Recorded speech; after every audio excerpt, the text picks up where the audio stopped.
आज की वीडियो में हम क्लोज नंबर 26 से इम्पोर्टेंट क्वेश्चंस करना शुरू करेंगे। इससे पिछली वीडियो में क्लोज नंबर 25 तक के इम्पोर्टेंट क्वेश्चंस हम कर चुके हैं। अगर आपने एमटीएस पोस्टमैन या पीएसए की तैयारी करनी है, आपको क्लासेस चाहिए या आपको बुक्स चाहिए तैयारी करने के लिए, क्वेश्चन पेपर्स की बुक्स चाहिए या थ्योरी की बुक्स चाहिए, तो आपको ये सारी बुक्स हमारे पास मिल जाएंगी। और साथ में ये जो इम्पोर्टेंट क्वेश्चंस हम कर रहे हैं, इन इम्पोर्टेंट क्वेश्चंस की बुक चाहिए तो ये बुक भी मिल जाएगी। बुक का नाम है क्वेश्चन ओशन बुक। इस बुक में 5000 के करीब इम्पोर्टेंट क्वेश्चंस हैं जो बार बार एग्जाम में पूछे जाते हैं, तो प्रैक्टिस करने के लिए बहुत ही शानदार ये बुक है। इसके अलावा थ्योरी वाली और क्वेश्चन पेपर वाली बुक्स भी आप ले सकते हैं। और अच्छे से अगर आपने तैयारी करनी है और क्लासेस में जुड़ना है तो आप हमें 8627096166 के ऊपर मैसेज कर सकते हैं। तो चलिए वीडियो शुरू करते हैं। क्लोज नंबर 26 से करना शुरू करेंगे, लेकिन हमने पिछली वीडियो में जो क्लोजेस किए उसमें कुछ इंपॉर्टेंट क्वेश्चन रह गए, उनको भी साथ में कवर कर लेते हैं। तो क्लोज नंबर 15 का क्वेश्चन है, भाई article should be packed in strong cover. किसी भी डाक वस्तु को जब डाक के माध्यम से भेजा जाना हो, उसको हमेशा मजबूत कवर में क्यों पैक करना चाहिए? करेक्ट आंसर ए आ जाएगा, articles are liable to great deal of pressure and friction in mail bags during transit. क्योंकि डाक वस्तुओं को पारगमन के दौरान अत्यधिक दबाव और घर्षण सहना पड़ता है, इसलिए हमेशा डाक वस्तुओं को स्ट्रॉन्ग कवर में पैक करके भेजना चाहिए। When wax cloth is used for the protection of the parcel, packet और letter, it should be used as an. जब भी किसी पार्सल, पैकेट या पत्र की सुरक्षा के लिए वैक्स क्लोथ का या मोम कपड़े का उपयोग किया जाता है, तो इसको हमेशा कैसे यूज़ किया जाना चाहिए? इनसाइड कवर की तरह यूज़ किया जाना चाहिए। ए ऑप्शन करेक्ट आएगी।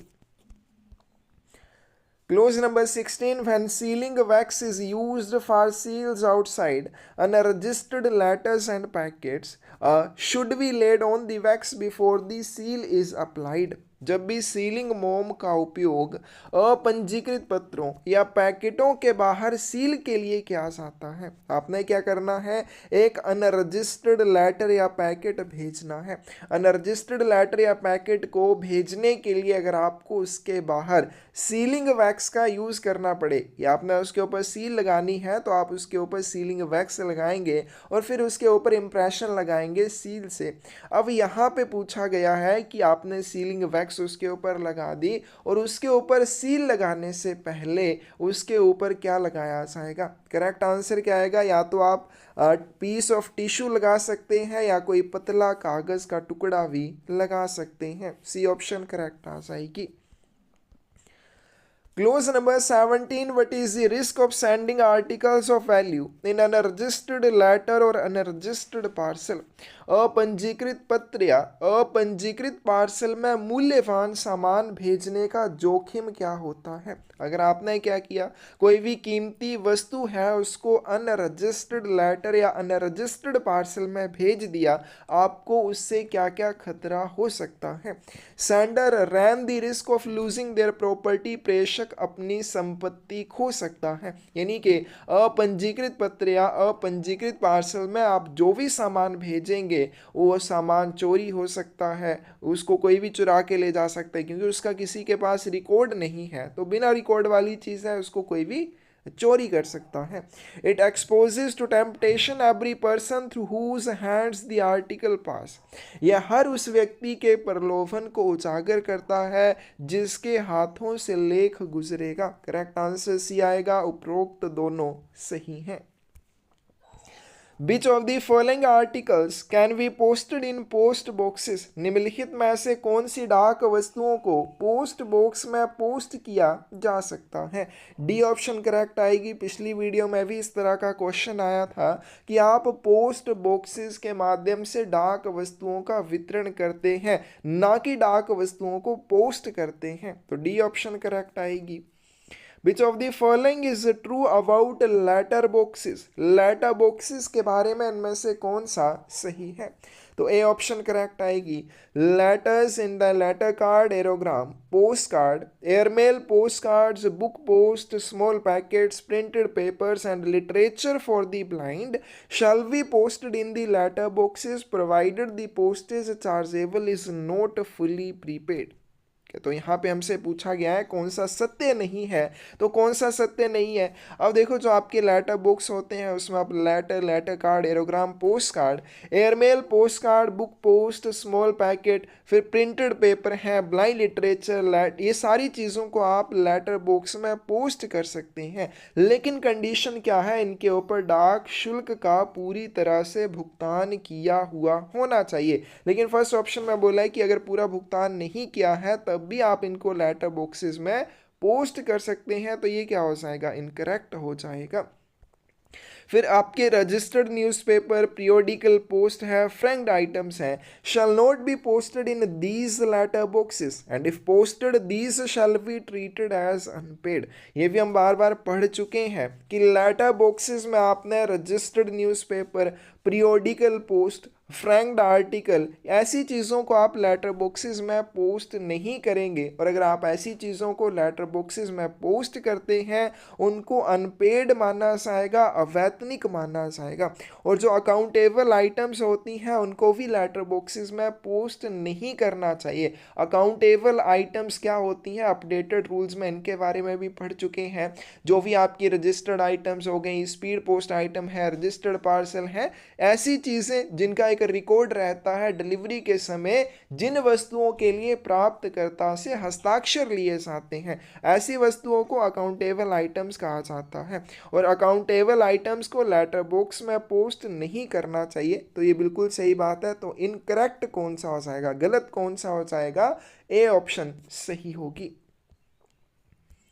Stamps other than postage affixed on the postal article, डाक लेख पर चिपकाए गए डाक टिकट के अलावा अन्य टिकटों को क्या किया जाएगा।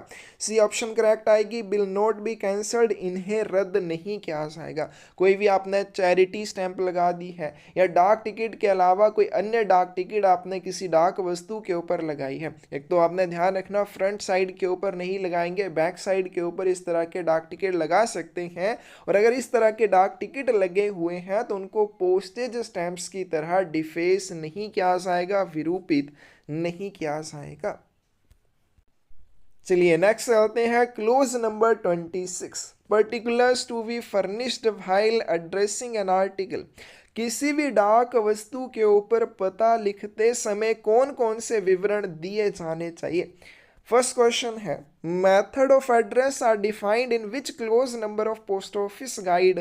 पता लिखने का तरीका पोस्ट ऑफिस गाइड के किस खंड में दिया हुआ है कि किसी भी डाक वस्तु के ऊपर एड्रेस कैसे लिखा जाएगा। इन सारी चीज़ों के बारे में क्लोज नंबर 26 से लेके क्लोज नंबर 31 में दिया हुआ है। इनके इन सब क्लोजेस में बताया हुआ है किसी भी डाक वस्तु के ऊपर एड्रेस कैसे लिखना है, कौन कौन से उसमें पर्टिकुलर होने चाहिए। इन सारी चीज़ों के बारे में क्लोज नंबर 26 से क्लोज नंबर 31 में बताया हुआ है। A list of high government officers entitled to the privilege of delivery of their mails to them whenever they may happen to be on tour within India will found in which clause of post office guide। ऐसे उच्च अधिकारी जो भारत के भीतर जब भी दौरे पर हों, यानी कि ऐसे अधिकारी जो भारत में कहीं भी टूर पर जाते हैं तो उनकी डाक उनको वहीं पहुंचा दी जाती है जहां पे वे टूर पर गए हों। तो ऐसे विशेषाधिकार के हकदार उच्च अधिकारियों की सूची कौन से क्लोज में है, क्लोज नंबर 206 में है, सी ऑप्शन करेक्ट आएगी। तो ये ऑफिशियल पोस्टल आर्टिकल्स में भी आएगा। The prompt delivery of a postal article is greatly facilitated if कोई भी डाक वस्तु है उसके शीघ्र वितरण की सुविधा होती है अगर आपने एड्रेस कैसे लिखा है, if it is addressed in correct manner. कोई भी डाक वस्तु है अगर आपने उसके ऊपर पता सही तरीके से लिखा है तो उस डाक वस्तु के तुरंत या शीघ्र वितरण में सुविधा हो जाती है, क्योंकि ऐसी डाक वस्तुओं के लिए ज़्यादा सोचना नहीं पड़ता, उनके लिए ज़्यादा पूछताछ नहीं करनी पड़ती, तो उनके वितरण में देरी भी नहीं होती है, तुरंत उनका वितरण वितरण किया जा सकता है। Delay to correspondence and mistaken in delivery often result from choose the correct option. पत्राचार में देरी या वितरण में गलती अक्सर किसके परिणाम स्वरूप होती है? कोई भी आपने डाक वस्तु भेजी, अगर उसके पहुंचने में कोई भी देरी हो रही है या फिर वो गलत वितरित हो जाती है, तो ऐसे मामले कब सामने आते हैं? करेक्ट आंसर सी आ जाएगा, जब आर्टिकल के ऊपर आपने एड्रेस जो लिखा है वो गलत लिखा है, या फिर एड्रेस आपने लिखा है लेकिन आधा अधूरा एड्रेस लिखा है। तो ऐसी डाक वस्तुओं के वितरण में भी देरी होगी या उनके वितरण में गलती भी हो सकती है, यानी कि जिसके लिए वो भेजा है हो सकता है उसके अलावा वो किसी और को वितरित हो जाए। तो ऐसी डाक वस्तुओं के पहुंचने में देरी होती है और उनके वितरण में भी गलती हो सकती है।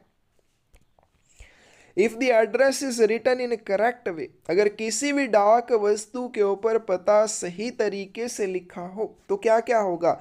प्रॉम्प्ट डिलीवरी, उसके शीघ्र वितरण में सुविधा होगी। नो इंक्वायरी, ऐसी आर्टिकल्स के लिए कोई भी पूछताछ नहीं करनी पड़ेगी। इजी ट्रांसमिट, उनका प्रसारण आसान हो जाएगा। डी ऑप्शन करेक्ट आएगी। तो जब भी किसी डाक वस्तु के ऊपर पता सही तरीके से लिखा हो तो ऐसी डाक वस्तुओं के शीघ्र वितरण में सुविधा हो जाती है, उनके लिए कोई भी इंक्वायरी या पूछताछ नहीं करनी पड़ती और उनका प्रसारण भी आसान हो जाता है। How the address should be written, पता कैसे लिखा जाना चाहिए। और जब नॉर्मल यहाँ पे नहीं बोला है कि एड्रेसी का एड्रेस या फिर सेंडर का एड्रेस, तो आपने समझ जाना है प्राप्तकर्ता के पते के बारे में बोला गया है। किसी भी डाक वस्तु के ऊपर प्राप्तकर्ता का पता कैसे लिखा जाएगा? पहले to the length of the cover in the lower half towards the right hand side of front of article. तो अगर मैं ये आर्टिकल बना देता हूं, मैंने इसके अगर 4 पोर्शन किए, अब इन 4 हिस्सों में से एड्रेसी या प्राप्तकर्ता का पता कहाँ पे लिखा जाएगा? सबसे पहले ये आर्टिकल है, इसके एनवलप की जो लेंथ होगी उस लेंथ के पैरेलल, यानी कि मैं जो भी एड्रेस लिखूंगा इस वाली डायरेक्शन में मेरे को वो लिखना है। दूसरी बात, वो लोअर हाफ में लिखना है, यानी कि यहाँ से अगर ये लाइन लगाएं तो ये अपर हाफ और नीचे वाली साइड को लोअर हाफ हो जाएगा। फिर उसके बाद राइट हैंड साइड, यानी कि इस वाले पोर्शन में मुझे प्राप्तकर्ता का पता लिखना है। डी ऑप्शन करेक्ट आ जाएगी। उपरोक्त सभी सही हैं। In case of articles addressed to foreign countries, the address should be written in। विदेशों को संबोधित लेख के मामले में पता कैसे लिखा जाना चाहिए? तो कोई भी डाक वस्तु अगर आप फॉरेन कंट्री के लिए भेज रहे हैं, उसके ऊपर एड्रेस कैसे लिखा जाएगा? रोमन लेटर और अरबिक फिगर्स में, रोमन अक्षरों और अरबी अंकों में लिखा जाएगा। Articles entitled to concessional rates of postage or free of postage, the class of article should be clearly noted on bottom of address side or back of the article। ऐसे लेख जिनमें डाक शुल्क में छूट मिलती है या फिर डाक शुल्क नहीं लगता है, उन लेखों की श्रेणी लेख के नीचे या फिर लेख के पीछे लिखनी चाहिए। करेक्ट आंसर क्या आएगा आपके पास? B, false. अब ये फॉल्स क्यों आ जाएगा? कोई भी अगर आप डाक वस्तु भेजते हैं और उसके ऊपर आपको पोस्टेज चार्जेस में छूट मिलती है। अब पोस्टेज चार्जेस में छूट कैसे मिलती है? मान लीजिए आपने ब्लाइंड लिटरेचर पैकेट भेजा, अब ब्लाइंड लिटरेचर पैकेट भेजा ना, उसके ऊपर आपने पोस्टेज चार्जेस देने हैं, ना रजिस्ट्रेशन चार्जेस लगने हैं, ना एक्नॉलेजमेंट फीस लगनी है, यानी कि उसके ऊपर सिर्फ एयर सर चार्जेस लगेंगे। अब ऐसी डाक वस्तु जिसके ऊपर आपसे चार्जेस नहीं लिए जा रहे हैं या आपको चार्जेस में छूट मिल रही है, जैसे बुक पैकेट हो जाएंगे, बुक पोस्ट हो जाएगी, तो ऐसी डाक वस्तुएं जहां पे आपको चार्जेस में छूट मिल रही है, तो ऐसी डाक वस्तुओं की श्रेणी आपने कहां पे लिखनी होती है? तो अगर मैं ये आर्टिकल भेज रहा हूं और मान लीजिए ये क्या है? ब्लाइंड लिटरेचर पैकेट है, तो ये किस श्रेणी की डाक वस्तु है? मुझे पते वाली साइड में यहां पर टॉप ऑफ द एड्रेस, पते के ऊपर मुझे ये चीज लिखनी होगी कि ये क्यों इसमें डाक चार्जेस में छूट मिली है या क्यों इसके ऊपर डाक चार्जेस नहीं लगे हैं। मुझे उस आर्टिकल की श्रेणी उस आर्टिकल के ऊपर लिखनी है, पते वाली साइड के ऊपर लिखनी है। डिले टू कोरेस्पॉन्डेंस और mistaken in delivery is a result from which of the following, पत्राचार में देरी या वितरण में गलती निम्नलिखित में से किसका परिणाम है। अगर आपने डाक वस्तु भेजी है, उसके पहुंचने में देरी हो रही है या उसके वितरण में कोई गलती हो जाती है, तो इस तरह की सिचुएशन कब आती है। करेक्ट आंसर सी आ जाएगा, जब आर्टिकल के ऊपर लिखा हुआ पता गलत हो या फिर आधा अधूरा हो। तो ऐसी सिचुएशन में उसके पहुंचने में देरी हो सकती है या फिर उसका गलत वितरण हो सकता है। In the address how the post town is to be noted, पते में पोस्ट टाउन को कैसे लिखा जाना चाहिए। तो जब भी किसी आर्टिकल के ऊपर एड्रेस लिखा जाएगा, उस एड्रेस में जहां पर आप पोस्ट टाउन लिखेंगे, एक तो आपने उसको ब्लॉक लेटर्स में लिखना है, बड़े अक्षरों में लिखना है, फिर आपने उसको अंडरलाइन भी करना है। सी ऑप्शन करेक्ट आ जाएगी। Which of the following is not necessary to return if correct pin code is written, यदि सही पिन कोड लिखा है तो निम्नलिखित में से किस चीज को लिखने की आवश्यकता नहीं होगी। करेक्ट आंसर डी आ जाएगा। किसी डाक वस्तु के ऊपर अगर आपने सही पिन कोड लिख दिया, तो उस डाक वस्तु के ऊपर आपको तहसील का नाम, डिस्ट्रिक्ट और स्टेट का नाम लिखने की आवश्यकता नहीं होगी। नेक्स्ट क्वेश्चन है, in case where there is more than one post town wearing the same name and if pin code is not noted then which is important to note, ऐसे मामले जहां पर एक ही नाम के एक से अधिक पोस्ट टाउन है और यदि पिन कोड नहीं लिखा है, तो आपको वहां पे किस चीज को लिखना जरूरी हो जाएगा। डिस्ट्रिक्ट का नाम लिखना जरूरी हो जाएगा। How much clear margin should be left at the top for postage stamps and labels, postmarks and other indications? डाक टिकटों और लेवल, पोस्ट मार्क और अन्य संकेतों के लिए शीर्ष पर कितना स्पष्ट मार्जिन छोड़ा जाना चाहिए। At least 3 centimetre. अब यहाँ पे मैं आपको थोड़ा सा इसके बारे में एक्सप्लेन करता हूँ। ठीक है, चलिए आगे आगे हमारे पास पूरे पॉइंट आएंगे तो वहाँ पे इसके बारे में एक्सप्लेन करेंगे। बहुत सारे लोगों को इसमें कन्फ्यूज़न है, 3 सेंटीमीटर होगा, 4 सेंटीमीटर होगा या क्या होगा। तो इसके लिए हमारे पास आगे अभी पॉइंट आ जाएंगे, वहाँ पे इसको करते हैं। But is the correct sequence to write address while addressing a article for urban areas. तो ये आपने अच्छे से याद कर लेनी है सीक्वेंस की, किसी भी डाक वस्तु के ऊपर एड्रेस कैसे लिखना है। क्या सीक्वेंस रहेगी, पहले नाम आएगा, फिर फादर नेम या हस्बैंड नेम आएगा, प्रोफेशन आएगा, विलेज, टाउन, डिस्ट्रिक्ट, जो भी आता है वो किस सीक्वेंस में आएगा, पहले नंबर पे कौन सा, दूसरे पे कौन सा। तो इसका जो करेक्ट आंसर है वो आपके पास सी आएगा। तो ये आपने याद कर लेना है क्योंकि ये क्वेश्चन पेपर्स में पूछा जाता है। Articles entitled to concessional rates of postage or to be transmitted free of postage, then the class of article should clearly noted at। तो भी हमने इस क्वेश्चन के बारे में ऊपर बात की कि ऐसी डाक वस्तुएं जिन पर डाक शुल्क में आपको छूट मिलती है, ऐसी डाक वस्तुएं जिनके ऊपर पोस्टेज चार्जेस आपसे नहीं लिए जाते हैं, ऐसी डाक वस्तुओं की श्रेणी कहाँ पर दर्ज की जाएगी, कहाँ पर नोट की जाएगी। बी ऑप्शन करेक्ट आएगी। On the top of address side of article, लेख के पते वाली साइड में टॉप के ऊपर उस वस्तु की श्रेणी को लिखा जाएगा, दर्ज किया जाएगा।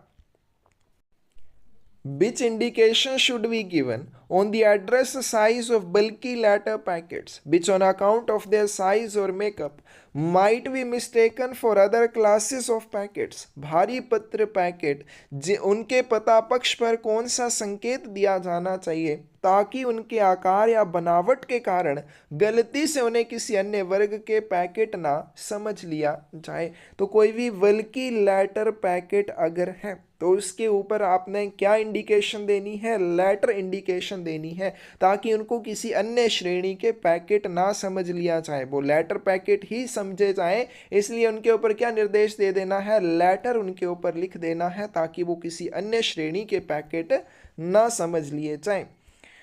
Which clause of post office guide part 1 governing particulars to be furnished for method of addressing, डाक वस्तुओं पर पता लिखते समय उसमें कौन कौन से विवरण दर्ज किए जाएंगे, इसके बारे में कौन से क्लोज में बताया गया है, क्लोज नंबर 26 में बताया गया है।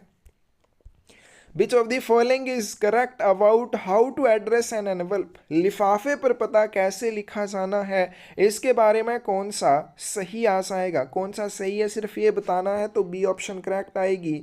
Address of the addressee shall be written on front side and sender's address on back side of an envelope. अब देखो जैसे आपसे क्वेश्चन पूछा जाएगा वैसे ही आप आंसर देंगे। अभी हमने एक क्वेश्चन आगे करना है कि सेंडर का पता कहाँ पे लिखा जाना है, वहाँ पे बोलेंगे वो बॉटम लेफ्ट हैंड कॉर्नर में लिखना है, यहाँ पे बोल रहे हैं बैक साइड के ऊपर लिखना है। तो ऐसे क्वेश्चन जब आपको कंफ्यूज करते हैं तो आपने ध्यान देना कि किस तरह का वो क्वेश्चन है। अब यहाँ पे जैसे एनवल्प की बात की है कि एनवल्प के ऊपर आपने पता कैसे लिखना है, तो ये समझ आना कि कहीं ना कहीं अपडेटेड क्वेश्चन है। यहीं पे अगर लिखा होता कि किसी भी आर्टिकल के ऊपर, यहाँ पे एनवल्प की जगह आर्टिकल लिखा होता तो आप समझ लेना कि वो पोस्ट ऑफिस गाइड पार्ट 1 में से उन्होंने पूछा हुआ है। ठीक है, दोनों ही वैसे तो सेम चीज़ें हैं लेकिन आंसर दोनों के अलग हो सकते हैं, तो आपने किस साइड को जाना है वो क्वेश्चन देख के आप डिसाइड करेंगे। तो यहाँ पे एनवल्प की बात की है।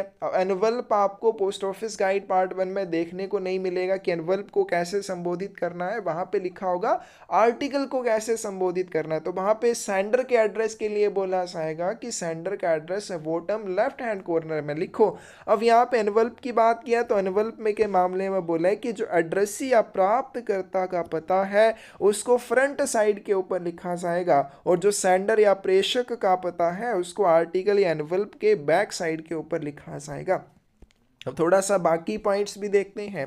Address block of the addressee shall have a minimum gap of 45 millimetre from the top, प्राप्तकर्ता के पते वाले ब्लॉक में ऊपर से कम 45 मिलीमीटर का अंतर होना चाहिए। अब यहाँ पे मैंने एक आर्टिकल बनाया, इस आर्टिकल के ऊपर कहाँ पे एड्रेस लिखना है, एनवल्प के अकॉर्डिंग आपने यहाँ पे एड्रेस लिखना है। अब यहाँ पे एड्रेस लिखते समय आपने किस चीज़ का ध्यान रखना है कि एनवल्प की जो टॉप वाली एज होगी, ऊपर वाला जो किनारा होगा उस किनारे से ये जो एड्रेस वाला ब्लॉक होगा 4 सेंटीमीटर नीचे होना चाहिए, यानी कि कम से कम इन दोनों के बीच में 40 मिलीमीटर का गैप होना चाहिए। ये चीज़ यहाँ पे बोली है। अब कई लोग इसको क्या करते हैं, डाक टिकटों के साथ जोड़ देते हैं। डाक टिकट इस वाले कोने में लगाए जाएंगे तो डाक टिकटों के लिए क्या बताया जाता है, 3 सेंटीमीटर का गैप छोड़ना होता है। ठीक है, तो ये दोनों चीज़ें अलग अलग हैं, इन दोनों को आपने ध्यान रखना, मिक्स नहीं करना है। स्टैम्प्स और Frank impressions shall be fixed in minimum area of 87 millimetre, ticket या फ्रैंक इंप्रेशन कम से कम 87 मिलीमीटर के क्षेत्र में चिपकाए जाएंगे। ये भी गलत है, 74 मिलीमीटर के मैक्सिमम एरिया, मिनिमम भी नहीं आएगा, यहाँ पे क्या आएगा मैक्सिमम एरिया, कि जो भी आपने आर्टिकल के ऊपर यहाँ पे डाक टिकट चिपकाने हैं या आपने फ्रैंक इंप्रेशन लगानी है तो ये चीज़ करने के लिए आपके पास एनवल्प के ऊपर मैक्सिमम 74 मिलीमीटर का एरिया रहेगा। कहाँ पे, इस वाले कोने में, कौन सा है, राइट हैंड टॉप कॉर्नर है। The Sanders logo size should not exceed 20 by 55 millimetre in size, प्रेषक के लोगो का आकार 20 बाई 55 मिलीमीटर से अधिक नहीं होना चाहिए। क्या ये बात यहाँ पे गलत हो जाएगी, क्या हो जाएगा, 25 बाई 50 मिलीमीटर से ज़्यादा नहीं होना चाहिए। तो ये आपने बड़े बारीकी से इनको याद कर लेना है। But is the information one should mention while writing address for urban areas, जब भी कोई व्यक्ति शहरी क्षेत्र में रहने वाले किसी व्यक्ति के लिए कोई आर्टिकल भेजेगा उस समय यहाँ पे कौन सी चीज़ या कौन सी जानकारी देनी चाहिए, तो इसका करेक्ट आंसर क्या आएगा, डी। वहाँ पे प्राप्तकर्ता का नाम, उसका प्रोफेशन, उसका मोहल्ला और पिन कोड नंबर, ये सारी चीज़ों को एड्रेस में मेंशन करना चाहिए। Which of the following is not a particular that should be mentioned in address on article for urban areas, निम्नलिखित में से कौन सा विशेष नहीं है जिसका उल्लेख शहरी क्षेत्रों के लेख के पते में किया जाना चाहिए। कि अगर आपने कोई आर्टिकल अर्बन एरिया के लिए भेजा है तो उस आर्टिकल के ऊपर एड्रेस में किस चीज़ को मेंशन करना ज़रूरी नहीं है, तो इसका आंसर क्या आएगा, डी आ जाएगा, फादर्स और हस्बैंड्स नेम को मेंशन करना ज़रूरी नहीं है। नेक्स्ट क्वेश्चन है the address should be written to the length of the cover and in the lower half and towards the right hand side of the article. पता जो है कवर की लंबाई के कैसे लिखा जाएगा। अभी हमने थोड़ी देर पहले ही इस क्वेश्चन के बारे में बात की कि ये मान लीजिए एक आर्टिकल है और ये आर्टिकल का एनवल्प है। इस एनवल्प की लेंथ किस साइड को है, जिस तरफ को मैंने एरो बनाया, तो इसके ऊपर जो एड्रेस लिखा जाएगा वो एड्रेस भी आपने इसी डायरेक्शन में लिखना है। दूसरी बात, वो लोअर हाफ में लिखा जाएगा, तो मैंने ये दो हिस्से बनाए, ये अपर हाफ, ये लोअर हाफ। नीचे वाली साइड में और कहाँ पे, राइट हैंड साइड, यानी कि इस वाले कोने में आपने एड्रेसी का एड्रेस लिखना है। While addressing, how much margin should be left at the right hand top side of cover? संबोधित करते समय कवर के दाहिनी ओर कितना मार्जिन छोड़ा जाना चाहिए। अब इसका आंसर क्या होगा, 4 सेंटीमीटर, 40 मिलीमीटर का आपने गैप छोड़ना है। यहाँ पे डाक टिकटों की बात नहीं की है, यहाँ पे बोला है कि जब आर्टिकल के ऊपर आप पता लिखेंगे, पता लिखते समय कवर की या एनवलप की जो टॉप वाली एज होगी या ऊपरी जो एज होगी उससे आपने 40 मिलीमीटर का गैप छोड़ना है। डी ऑप्शन करेक्ट आएगी। तो यहाँ पे ऊपर से आपने 40 मिलीमीटर का गैप छोड़ना है और उसके नीचे एड्रेसी का एड्रेस ब्लॉक होना चाहिए। Which portion of address should be underlined by the public for prompt delivery of postal article? डाक सामग्री की शीघ्र डिलीवरी के लिए पते के किस भाग को जनता द्वारा रेखांकित किया जाना चाहिए। पोस्ट टाउन का नाम, इसको अंडरलाइन भी करना है और इसको ब्लॉक लेटर्स में भी लिखा जाना चाहिए। बी ऑप्शन करेक्ट आ जाएगी। In address where there is more than one post town wearing the same name and if PIN is not noted in the address then it is particularly important to note which of the following। पते में जहाँ पे एक ही नाम के एक से अधिक पोस्ट टाउन है और वहाँ पे पिन कोड भी नहीं लिखा है, तो इसमें कौन सी चीज़ को मेंशन करना ज़रूरी हो जाता है। नेम ऑफ डिस्ट्रिक्ट, ज़िले का नाम मेंशन करना ज़रूरी हो जाएगा। Where the address of addressee shall be written on an envelope, किसी भी लिफाफे पर प्राप्तकर्ता का पता कहाँ पर लिखा जाएगा। तो मैंने आपको पहले भी बताया था कि हम दोनों तरह से क्वेश्चन कर रहे हैं, पोस्ट ऑफिस गाइड पार्ट 1 और पोस्ट ऑफिस रेगुलेशंस 2024। जिसके सामने पोस्ट ऑफिस रेगुलेशन 2024 लिखा है, यानी कि वो 2024 के नियमों के अनुसार क्वेश्चन है, और दूसरे पोस्ट ऑफिस गाइड पार्ट 1 के अनुसार है। दोनों को आपने साथ में लेके चलना है।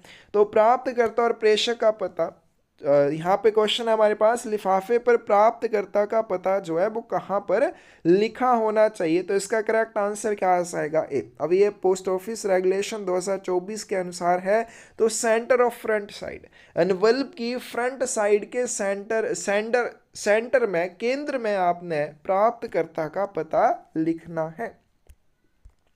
The address of the sender shall be written on the of an envelope। प्रेषक का पता लिफाफे पर कहाँ पर लिखा जाएगा। करेक्ट आंसर डी आ जाएगा। In the lower left corner of front side, सामने की तरफ लोअर लेफ्ट कॉर्नर में बाएं हाथ के निचले कोने में आपने सेंडर का एड्रेस लिखना है। Address of the addressee and the sender should be started from the words. जब भी किसी आर्टिकल के ऊपर आपने प्रेषक और प्राप्तकर्ता का पता लिखना है, तो प्रेषक का या प्राप्तकर्ता का जो एड्रेस होगा वो कौन से शब्दों के साथ शुरू होगा। सी ऑप्शन करेक्ट आ जाएगी। अब जब आप एड्रेसी या प्राप्तकर्ता का नाम लिखेंगे तो उसके लिए एड्रेस लिखेंगे तो वो कहाँ से शुरू होगा, टू। पहले आपने क्या लिखना है, टू, किसके लिए आप ये आर्टिकल भेज रहे हैं, उस व्यक्ति का पता लिखा जाएगा। जो व्यक्ति इसको भेज रहा है वो अपना एड्रेस लिखने से पहले क्या लिखेगा, फ्रॉम, कि मैं इसको भेज रहा हूं तो फ्रॉम, फिर अपना नाम पता जो भी एड्रेस है उसको लिखेगा। तो प्राप्तकर्ता और प्रेषक का पता कौन से शब्दों के साथ शुरू हो जाएगा, to and from. How much blank space shall be kept from left bottom and right side of envelope. लिफाफे के बाईं, निचली और दाईं ओर से कितना रिक्त स्थान रखा जाएगा, यानी कि खाली जगह कितनी छोड़ी जाएगी।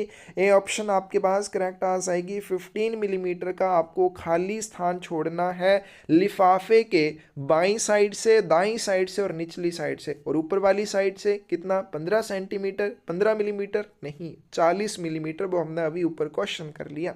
The address block of addressee shall have a minimum gap of from top of envelope. Same वही क्वेश्चन पूछा गया है कि आपने जब भी आप आर्टिकल के ऊपर प्राप्तकर्ता का पता लिखेंगे तो एड्रेस ब्लॉक के ऊपर कम से कम कितना गैप होना चाहिए, 40 मिलीमीटर का गैप होना चाहिए, 4 सेंटीमीटर का गैप होना चाहिए.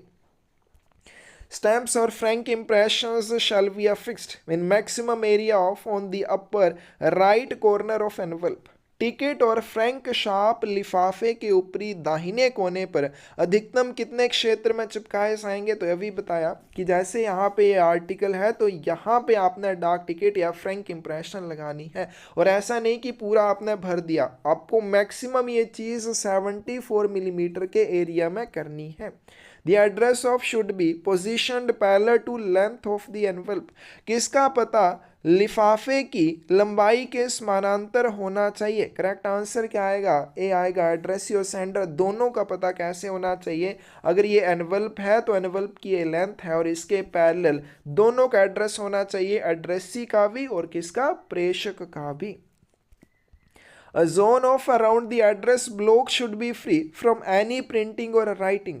एड्रेस ब्लॉक के चारों ओर कितना क्षेत्र किसी भी मुद्रण या लेखन से मुक्त होना चाहिए. कि अगर ये आर्टिकल है और यहाँ पे एड्रेस ब्लॉक है तो इसके चारों तरफ कितना एरिया बिल्कुल आपने खाली रखना है, उसमें कुछ भी नहीं होना चाहिए. डी ऑप्शन करेक्ट आ जाएगी. यानी कि अगर मैंने ये लाइन लगा दी और यहाँ से ये 10-10 मिलीमीटर के गैप पर है तो इतना एरिया आपको खाली रखना है, यहाँ पे कुछ भी नहीं होना चाहिए.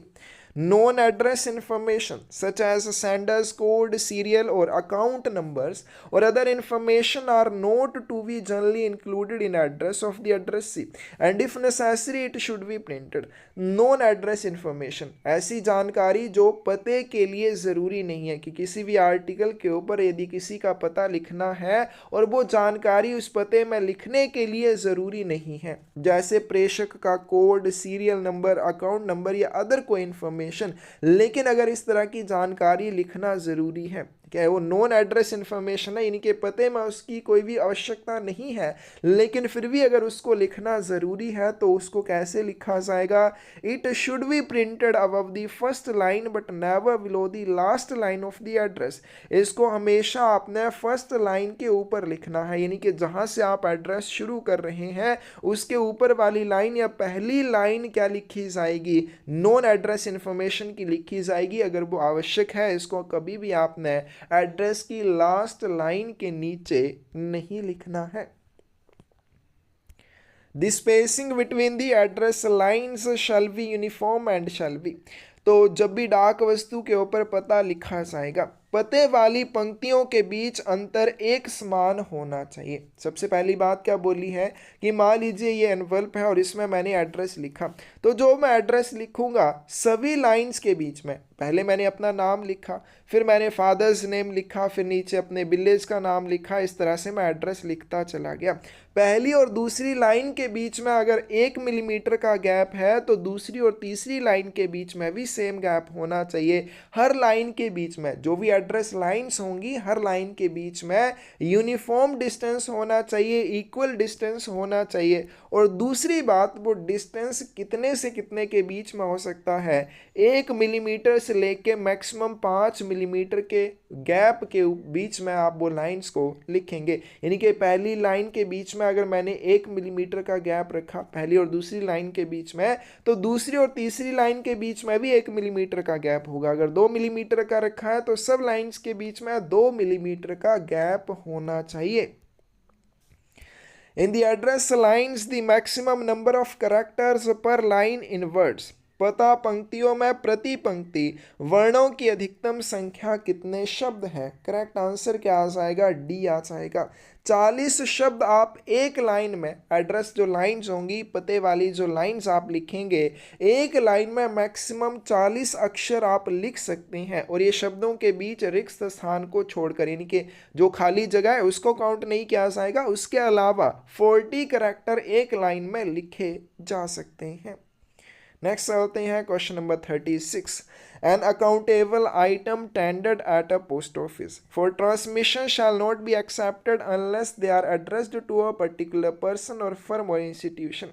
कोई भी जवाबदेह डाक वस्तु जब प्रेषण के लिए डाकघर में प्रस्तुत की जाती है, उस डाक वस्तु को उस समय तक एक्सेप्ट नहीं किया जाएगा जब तक कि वह किसी विशेष व्यक्ति या फर्म या संस्था को संबोधित ना हो। यानी कि वो किसी पर्टिकुलर पर्सन, फर्म या इंस्टीट्यूशन को संबोधित होनी चाहिए, तभी उसको एक्सेप्ट किया जाएगा अकाउंटेबल आइटम के रूप में। Such items such items addressed to a particular person or firm, care of post box number and the name of office where the post box is located shall also be accepted। इसके साथ बोला है कि जब ये डाक वस्तुएं किसी पर्टिकुलर पर्सन, फर्म या पोस्ट बॉक्स को केयर ऑफ करके भेजी जाती हैं, यानी कि इनको पोस्ट बॉक्स नंबर के ऊपर भेजा जा रहा है। कैसे भेजा जा रहा है? जैसे मेरा नाम लिखा Manoj Kumar, care of post box number 2, इस तरह से इनको अगर भेजा जा रहा है तो ऐसी डाक वस्तुओं को भी प्रेषित करने के लिए एक्सेप्ट किया जाएगा। लेकिन यहाँ पे ऐसा नहीं है कि मेरा नाम नहीं होगा, सीधा लिख दिया कि पोस्ट बॉक्स नंबर 2 तो उसको भेज दिया, ऐसा नहीं। पहले किसी पर्टिकुलर पर्सन का, फर्म क्या या इंस्टीट्यूशन का नाम होना चाहिए। जैसे मेरा नाम लिखा, फिर उसके आगे care of post box number इतना, इस तरह से अगर लिख के भेजा है तो ऐसी डाक वस्तुओं को भी प्रेषण के लिए एक्सेप्ट किया जाएगा। लेकिन ऐसी डाक वस्तुओं के वितरण के समय क्या किया जाएगा?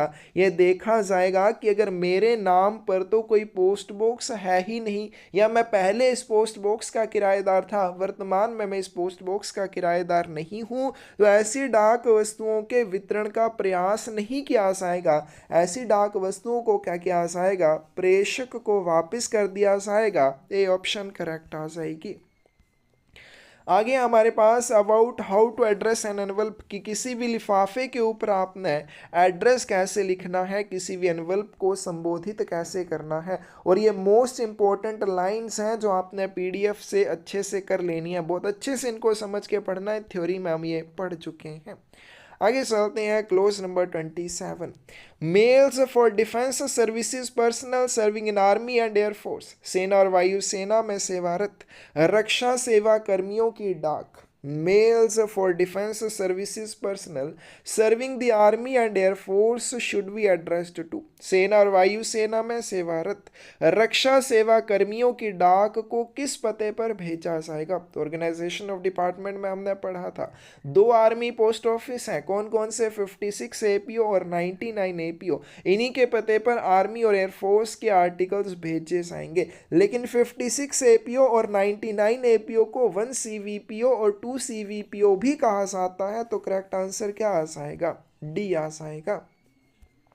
Which is not correct for address writing on mail addressed to defense personnel serving in the army and air force, सेना और वायु सेना में सेवारत रक्षा कर्मियों को संबोधित मेल पर पता लिखने के लिए कौन सा कथन सत्य नहीं है? कि जब भी आपने कोई आर्टिकल भेजना है आर्मी या एयरफोर्स के किसी भी कर्मी को, उसके ऊपर जब आप पता लिखेंगे तो उस पते को कैसे लिखना है? It should invariably include pin code of 56 और 99 एपीओ। ऐसी डाक वस्तुओं के ऊपर या तो 56 एपीओ का या 99 एपीओ का पिन कोड होना चाहिए। फिर उसके बाद जिसके लिए आपने ये आर्टिकल भेजा है उसका रैंक, उसका नाम और यूनिट कौन सी है वो चीज़ भी लिखी होगी। No need to write post office pin code of 6 digit, यहाँ पे अलग से आपको डाकघर के 6 डिजिट के पिन कोड को लिखने की ज़रूरत नहीं होगी। आपने कौन सा पिन कोड लिखना है? जो 6 डिजिट का पिन कोड है आर्मी पोस्ट ऑफिस के लिए। डी ऑप्शन इसका करेक्ट आंसर आ जाएगा। Post town shall be written in address, तो जब भी कोई डाक वस्तु सेना या वायुसेना में सेवारत रक्षा कर्मी के लिए भेजी जाती है, उस डाक वस्तु के पते में पोस्ट टाउन को नहीं लिखा जाता है। Mails for defense personnel serving in the air force are delivered by whom? वायुसेना में सेवारत रक्षा कर्मियों के लिए डाक किसके द्वारा वितरित की जाती है? अभी हमने ऊपर क्वेश्चन किया कि सेना या वायुसेना में सेवारत रक्षा कर्मियों की डाक किसके पते पर, आर्मी पोस्ट ऑफिस के पते पर भेजी जाती है। तो वायुसेना में काम करने वाले कर्मियों की डाक भी सेना डाकघर यानी कि आर्मी पोस्ट ऑफिस द्वारा वितरित की जाएगी। बी ऑप्शन करेक्ट होगी। Which of the following particulars shall be furnished in the address in the case of items for the personnel of the defense services which are to be delivered through the army post office? रक्षा सेवाओं के कार्मिकों के लिए उन वस्तुओं के मामले में जिन्हें सेना डाकघरों के माध्यम से वितरित किया जाना है, कौन सा विवरण पते में दिया जाएगा। यानी कि रक्षा सेवा कर्मियों की डाक भेजते समय पते में कौन कौन सी चीज़ें होनी चाहिए। तो जिसके लिए आपने डाक भेजी है उसको उसकी यूनिट में एक नंबर दिया होगा, उसका एक रैंक होगा, नेम एंड यूनिट। तो करेक्ट आंसर क्या आएगा, ये सारी चीज़ें होनी चाहिए, उसका नंबर होना चाहिए, रैंक, उसका नाम और उसकी यूनिट का नाम भी होना चाहिए। डी ऑप्शन करेक्ट आ जाएगी।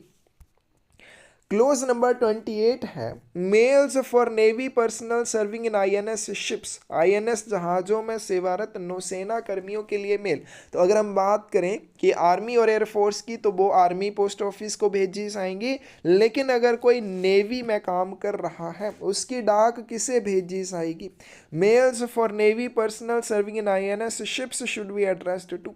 आईएनएस जहाज़ों में सेवारत रक्षा सेवा कर्मियों की डाक को किस पते पर भेजा जाएगा। तो इनको care of fleet mail office Bombay के पते पर भेजा जाता है। Which of the following particular is not mandatory for males to navy personnel on board INS ships? निम्नलिखित में से कौन सा विवरण आईएनएस जहाज़ों पर नौसेना कर्मियों के लिए मेल के लिए अनिवार्य नहीं है। यानी कि कौन सी चीज़ वहाँ पे लिखनी ज़रूरी नहीं है। डी ऑप्शन करेक्ट आएगी। जब भी आईएनएस जहाज़ों पर कार्यरत रक्षा सेवा या नेवी पर्सनल के लिए कोई डाक भेजी जाती है, उनका नंबर, रैंक, उनका नाम, उनके जहाज़ का नाम, ये सारी चीज़ों को मेंशन करना ज़रूरी होता है। डी ऑप्शन सही आ जाएगी। नेक्स्ट क्वेश्चन है clause number 29 articles wearing indefinite address. अनिश्चित पते वाली डाक वस्तुएं, ऐसी डाक वस्तुएं जिनके ऊपर डेफिनेट एड्रेस नहीं है। If article is received addressed care of post box but the addressee has ceased to be the renter of a post box, the article should be। यदि लेख पोस्ट बॉक्स के पते पर प्राप्त होता है, जैसे मैंने आपको अभी एग्जांपल दी कि मान लीजिए मेरे लिए एक आर्टिकल आया है, मनोज कुमार केयर ऑफ करके पोस्ट बॉक्स नंबर लिखा है, पोस्ट बॉक्स नंबर 2। अब क्या हुआ, मेरे लिए वो डाक वस्तु आई है, लेकिन जब वो डाक वस्तु वितरण डाक घर में पहुंची, वहां पर यह पाया गया कि मैं तो अब इस पोस्ट बॉक्स का किराएदार नहीं हूं, या मैं पहले किराएदार था अब किराएदार नहीं हूं, या मेरे नाम पर तो कोई पोस्ट बॉक्स है ही नहीं। तो ऐसी डाक वस्तुओं के वितरण का प्रयास किए बिना उन डाक वस्तुओं को प्रेषक को वापस भेज दिया जाएगा। If article not bears a definite address, then it should be। यदि किसी डाक वस्तु के ऊपर निश्चित पता नहीं है, डेफिनेट एड्रेस नहीं है, तो उस डाक वस्तु का वितरण भी नहीं किया जाएगा। रजिस्टर्ड इंश्योर्ड वीपी और money order articles addressed to post box number will be accepted for transmission, but if in office of delivery it is found that no post box in the name of addressee or he has ceased to be renter of post box, then what should do। अब एक question जो बहुत ज़्यादा confuse करता है वो क्या, कि आप रजिस्टर्ड इंश्योर्ड या वीपी आर्टिकल या मनी ऑर्डर को पोस्ट बॉक्स नंबर के ऊपर संबोधित कर सकते हैं या नहीं। अब देखिए, जब भी इस तरह के आर्टिकल भेजे जाएंगे तो उनमें क्या होना चाहिए, किसी स्पेसिफिक पर्सन, किसी पर्टिकुलर पर्सन, फर्म या इंस्टीट्यूशन का नाम होना चाहिए कि आप ये आर्टिकल किसके लिए भेज रहे हैं। फिर आगे केयर ऑफ करके पोस्ट बॉक्स नंबर हो सकता है, तो इसका मतलब हो जाएगा वो पोस्ट बॉक्स नंबर के लिए संबोधित आर्टिकल है। तो ऐसी डाक वस्तुएं जो पंजीकृत हैं, बीमित हैं, वीपी आर्टिकल या मनी ऑर्डर हैं, तो उनको अगर पोस्ट बॉक्स नंबर के लिए संबोधित किया जाता है है, यानी कि मेरा नाम लिखा, फिर उसके बाद केयर ऑफ करके पोस्ट बॉक्स नंबर लिख दिया।